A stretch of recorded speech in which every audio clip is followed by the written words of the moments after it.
139 സങ്കീർത്തനം 1-ാമത്തെ വചനം. യഹോവേ, നീ എന്നെ ശോധന ചെയ്ത് അറിഞ്ഞിരിക്കുന്നു.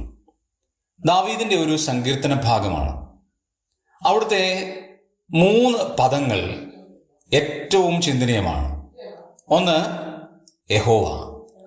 യഹോവേ എന്ന് വിളിച്ചിട്ട് പറയുന്ന കാര്യം സർവശക്തനും സർവവ്യാപിയും സർവജ്ഞാനിയുമായ യഹോവയോടാണ് താൻ പറയുന്നത്. 2, എന്നെ ശോധന ചെയ്തു.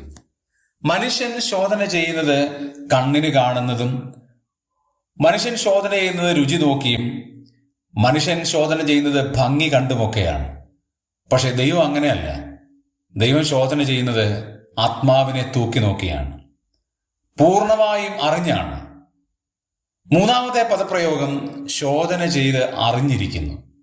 ദൈവത്തിന് നമ്മെ അറിയാവുന്നത് പോലെ ഈ ലോകത്തിൽ ആർക്കും അറിയില്ല.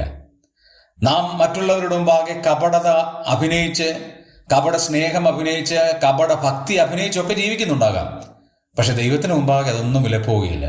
കാരണം ദൈവം ശോധന ചെയ്ത് നമ്മെ പൂർണ്ണമായി അറിഞ്ഞിരിക്കുകയാണ്. ആകയാൽ നമുക്ക് ദൈവത്തിൽ ശരണപ്പെടാം. ദൈവം നമ്മെ സഹായിക്കട്ടെ.